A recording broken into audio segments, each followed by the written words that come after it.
Chair lays out on second reading House Bill 63. The clerk will read the bill. HB 63 by Moody, relating to the civil and criminal penalties for possession of certain small amounts of marijuana and an exception to prosecution for possession of associated drug paraphernalia, creating a criminal offense.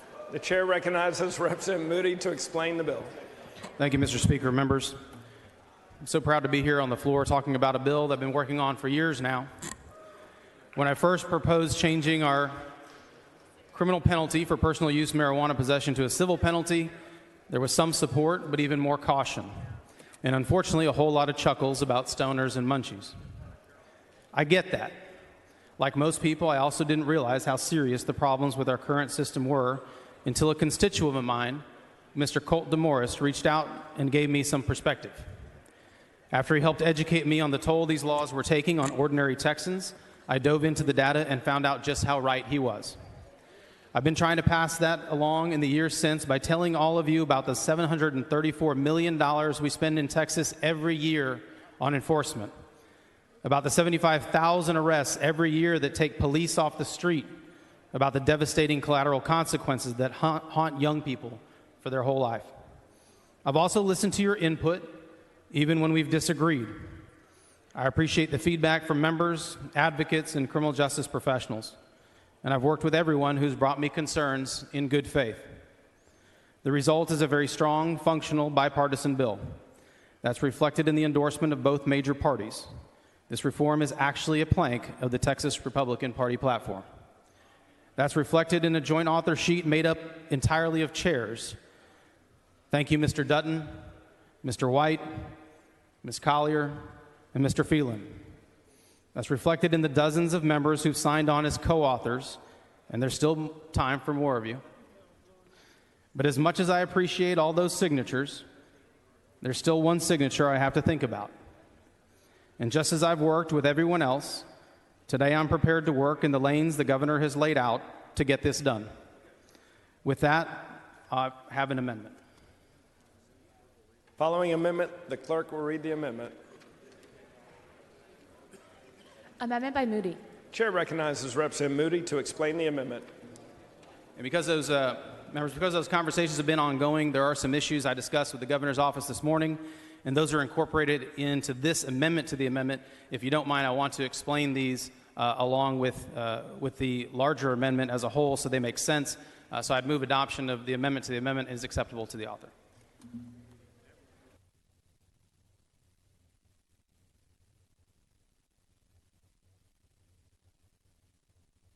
Following amendment to the amendment, the clerk will read the amendment to the amendment. Amendment to the amendment by Moody. Chair recognizes Representative Moody to explain the amendment to the amendment. What I just said previously, I move adoption of this amendment. I'll explain it as we get back to the larger amendment, unless Mr. Stickland has questions. Representative Stickland, for what purpose? Gentleman yield for a question. Gentleman yield for a question. Absolutely. The gentleman yields. Representative Moody, I appreciate your work on this issue. It is a bipartisan issue where even the far right can meet with the left and do what's right for Texans everywhere. There are some of us who are disappointed in the watering down or the perceived watering down, and I'm just curious, for someone who would like to see the full decriminalization of marijuana and stop putting people in jail for harming no one, if I vote for this amendment, am I voting to water it down, or has that already been done in the process? Currently what you have in front of you is the amendment to the amendment. And so the amendment to the amendment actually addresses just two portions of the larger amendment. I'm happy to answer those questions when we get back to the larger amendment, if that's okay with you. Well, the problem is it's not up on our screen yet.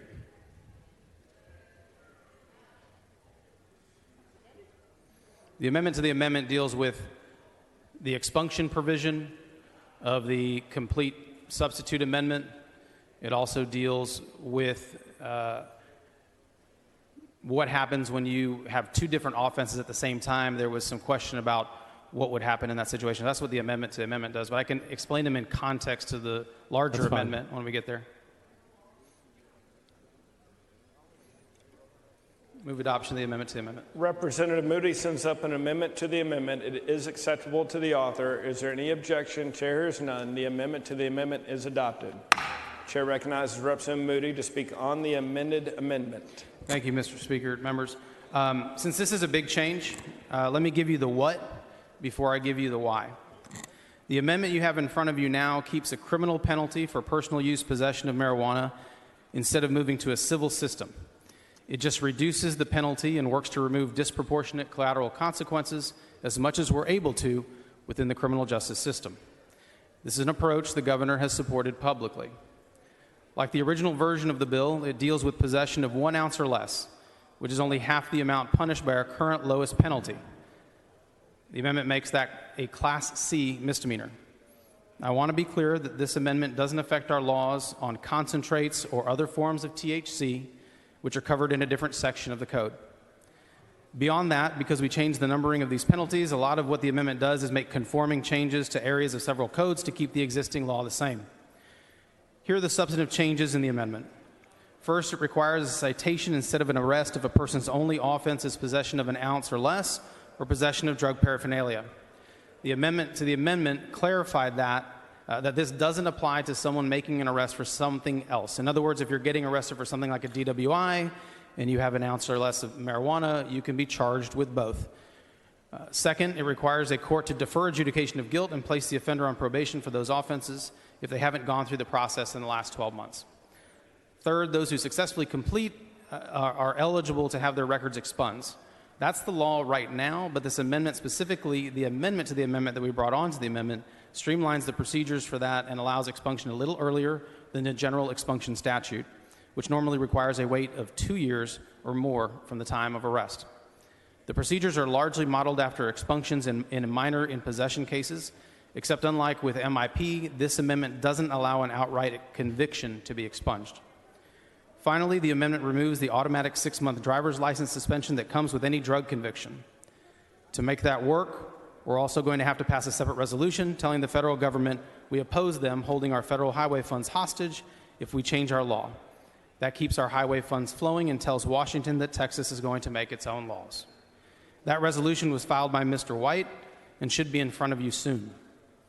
I do want to be clear that this part of the amendment is contingent on that resolution, so no funding is in danger. That's why the effective dates at the end of the amendment are a little bit complicated. So that's the what, and the why is simply this. Although this compromise isn't as far as I'd like to go, I'm not going to sacrifice the good for the perfect. If this is what we can do, then this is what we must do. We can't keep spending $750 million on this every year. We can't keep hauling 75,000 Texans to jail every year. We can't keep distracting police and prosecutors from crimes we should genuinely be afraid of with a crime that at worst we're mad about. And all that disgraceful waste of resources aside, we've got to do something about the collateral consequences our system has created for people. We're tagging young people, and arrest data shows it's mostly young people with criminal records. About half of those 75,000 annual arrests result in a conviction or non-expungible probation, which is a barrier to education, financial aid, housing, military service, and employment. It can affect freedoms like completing the naturalization process or having a license to carry a firearm. And if someone overcomes all that, then 6 months without a driver's license is also a serious problem. Our current law means that a 20-year-old college kid caught with $5 worth of marijuana can end up being treated like a criminal at a job interview 30 years later. And that's if they even get the interview in the first place. And that's wrong. And all that's for nothing, because usage rates have been steady. What we're doing now has absolutely zero deterrent value. No business in the world would keep making a $750 million annual investment when it's never had a positive return in the past, but we keep doing it every session. It's time to stop throwing away taxpayer money and law enforcement resources and be smarter. House Bill 63 is that solution. There are some people, and I'm encouraged that there aren't many, but there are some people who've drawn a line in the sand and refuse to take any step forward whatsoever on reform. They say it's a slippery slope to full-on legalization. The amendment in front of you isn't legalization. It's not even decriminalization. We can't legislate in fear of what some future legislature might do. We're here to solve the problems of today.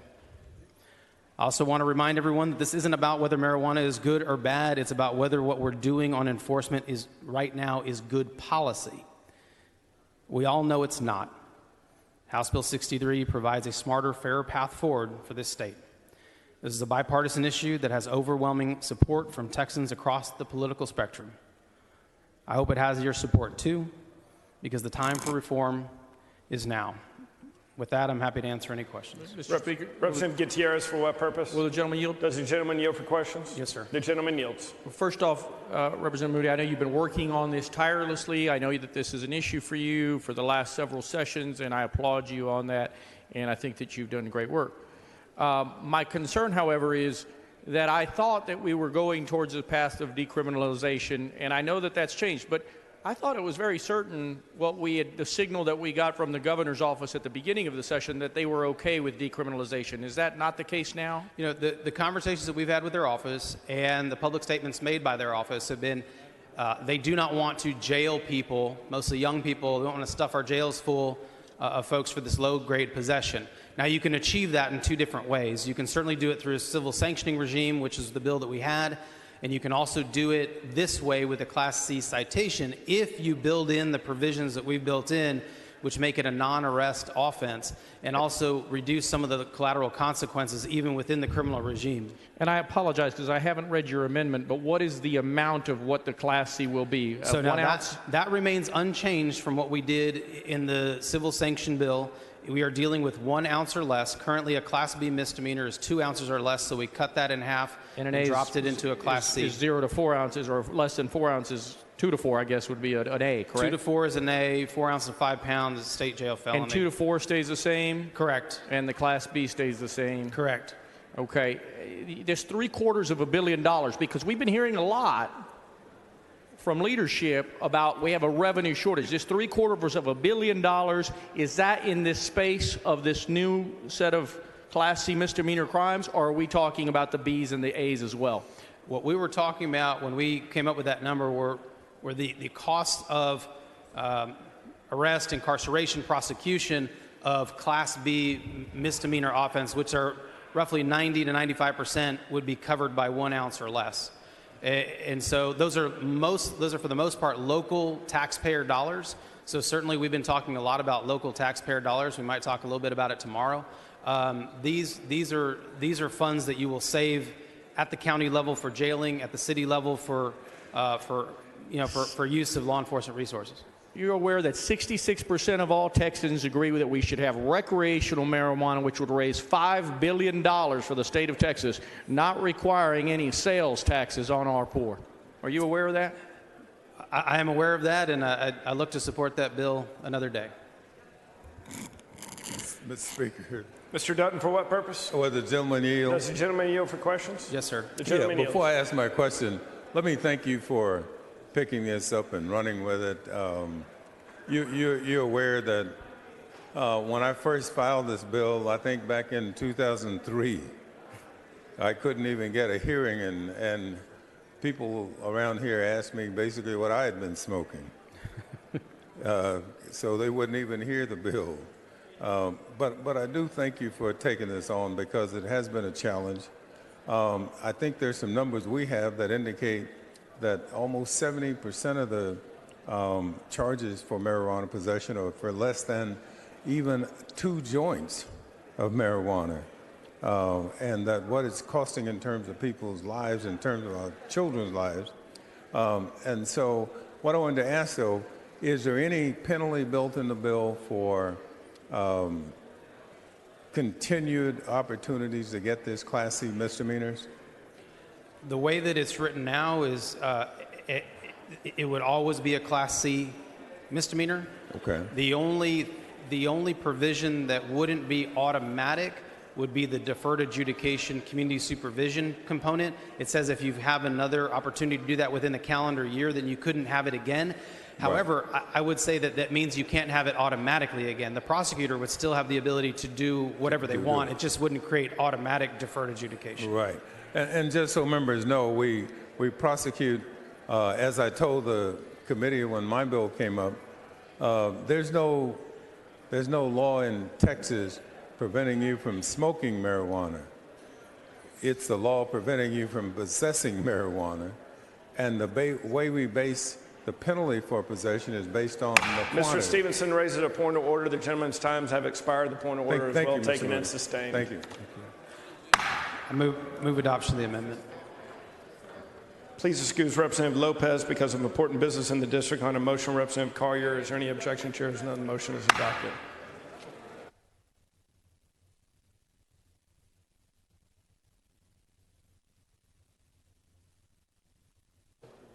Mr. Moody sends up an amendment as amended. It's acceptable to the author. Is there any objection? Chair hears none. The amendment as amended is adopted. Does anyone else wish to speak on for or against House Bill 63? If not,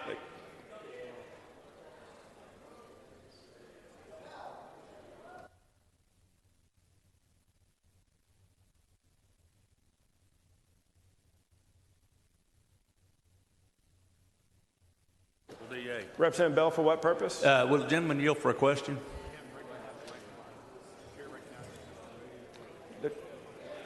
We're going to recognize Mr. Moody to close, Mr. Bell. Does anyone else wish to speak on for or against House Bill 63? If not, the chair recognizes Representative Moody to close. Yes. Will the gentleman Mr. yield? Bell, for what purpose? Will the gentleman yield Will the for a gentleman question? yield for questions? Yes, sir. The gentleman yields. All right. Thank you, Representative Moody. Quick question for you. If I understand right what it says on our screens now, this would be a Class C misdemeanor. Is that a ticketable offense only? Yes, under the amendment as amended, if possession of drug paraphernalia or possession of less than an ounce are the only charges you are facing, then it is a citation-only offense. Yes, sir. So if we pass this, is it reasonable to expect that we are truly effectively having if you have money, you can afford to just use all the marijuana you want to, pay your ticket, and go on, take the next ticket, basically legalizing it for those folks who have enough money to have it be legal? I think the system today, after working on the criminal justice system for my entire time in the legislature, I would say that the criminal justice system as a whole benefits the wealthy and disproportionately impacts the poor. This bill tries to fix that by not hanging up poor people, mostly black and brown kids, with convictions that haunt them for the rest of their lives.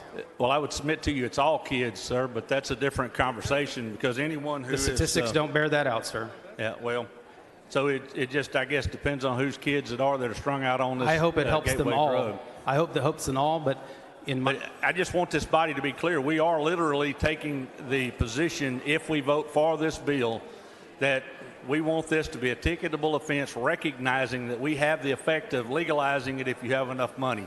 this is not we're no longer going to have a position where that's when something is a criminal sanction, Mr. Bell, it is against the law and therefore illegal. So this is not legalizing anything. Well, it's a cute way to say it, but there's no consequence. So speeding having the money. under that same argument, speeding is legal, an open container is legal, any other Class C criminal offense is legal, and I reject that. I don't think that's accurate, and I think you're misleading the body, and that's not something we should do. It's interesting you use speed, so I don't disagree at all that if I'm driving fast, I'm speeding and it's illegal. You can pay that. You can pay that crime as many times as you want. Members, can we please have order in the House? Take your conversations outside. Why would we treat this any different? Because you can be dinged with a myriad of Class C tickets and continue to pay them off. So is this a gateway drug in a lot of folks' understanding? Is there statistics support that? No. Okay, well, I would argue that's not the case, but I don't have I've studied it for about 6 years and read all the literature on it, and in fact, in some states we have seen a reverse gateway effect where they legalize it. So I at least would say that it is not a gateway drug, and it's arguable that it may be a reverse gateway off of harder drugs. So I would disagree with that wholeheartedly, having grown up in East Texas in the 1970s when marijuana came into our community. You probably don't have any statistics on what happened in that little high school or to my good friends. And by the way, it didn't seem to care what color those kids were. I don't have statistics from a particular high school, no, sir. Yeah, I could give them to you. I'm happy But to the take bottom them. line is I just want to be clear to this body. If you vote for this, you are voting to legalize marijuana. And that decision's in front of us, so that's our vote. Thank you for your bill. and for the opportunity to answer the questions. Thank you. So, Mr. Speaker, Representative Herrero, for what purpose? will the representative yield for some Does questions? the gentleman yield for questions? Yes, sir. The gentleman yields. Representative, is there anything in this bill that, in your opinion, in your experience as a prosecutor, legalizes marijuana? No. All right. Does it not still penalize individuals based on the amount that they possess? Correct, which is the way we do it under the current law, and it keeps everything within a criminal sanctioning regime. Right. And under current law, even before this bill, if it were to pass, is it thought that individuals that have resources to hire lawyers to be able to pay the fees that are assessed on them are the people that tend to be able to not face the full punishment of the law as it exists now?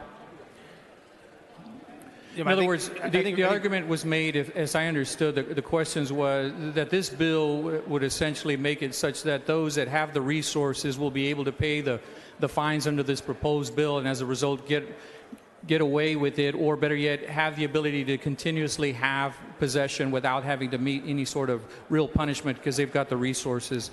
Is that how you see this bill and the effects that it would have on the general population? No, and in fact, that speaks to the broader issue of why, when we flip this into a criminal sanctioning regime, a Class C offense, it was important for us to build in the protections of protecting against collateral consequences, because unlike a Class B, in a Class C courtroom, you do not have the right to appointed counsel. And so we have actually gone further to make sure that those people who are poor and that are snagged up in this system are going to not face a disproportionate impact of those collateral consequences. Is this trying to make it fair for everyone? Yes, sir. I mean, that's the attempt. Thank you. Representative Turner of Tarrant, for what purpose? Just a quick question of the office. Does the gentleman yield for a question? Yes, sir. The gentleman yields. Thank you, Representative Moody. I know there's been some misinformation, I think, just on the floor just now, and also out beyond the chamber about what the bill does and doesn't do. Your bill doesn't, as amended, doesn't do anything that takes away law enforcement's current ability to investigate if there's probable cause. For example, if they pull over a vehicle, they have probable cause to search the vehicle. This bill in no way impacts that ability at all, does it? No, and it's probably even much clearer now with the Class C provision. Even as the bill came to the floor as a civil sanction, it was based on the weight. And so most probable cause you gain for search by the smell of marijuana. And I can't, I mean, I don't know, it's not my area of expertise, so I've asked officers can you tell the weight that's in the car by the smell? The answer is no. So they're always going to have the ability to search and go further and look for contraband. And if there's none and that's all there is in the car, then yes, we want a Class C offense. That's the way we want it to be done. But if there's a discovery of a larger quantity or illegal weapons or anything else, does nothing to upset those other cases whatsoever. Then they still have the right to arrest and prosecute Correct. For those crimes. All right. Thank you very much. Thank you very much. I do want to be very clear here. There are people that showed up to committee this year, and this is 6 years that I've worked on this, and began to talk about the slippery slope to legalization. This bill is not that. This bill isn't about whether you think marijuana is good or bad. If you want to talk about other ways to deal with it in the medical field or with legalization, that's not this bill. This bill is simply saying we're not going to lock up 75,000 Texans a year for this low-level offense, and we're not going to spend $750 million every year at the local taxpayer level in enforcing these offenses. With that, I'd move passage. Members, the question occurs on the passage of House Bill 63. A record vote has been requested by Representative Hefner. A record vote is granted. The clerk will ring the bell. Show Representative Stickland voting aye, Representative Cecil Bell voting no, Representative Dade Phelan voting aye, Representative Kane voting aye, Dr. Zerwas voting aye, Representative Cortez voting aye. Have all voted? Have all voted? There being 98 ayes and 43 nays, House Bill 63 is passed to engrossment.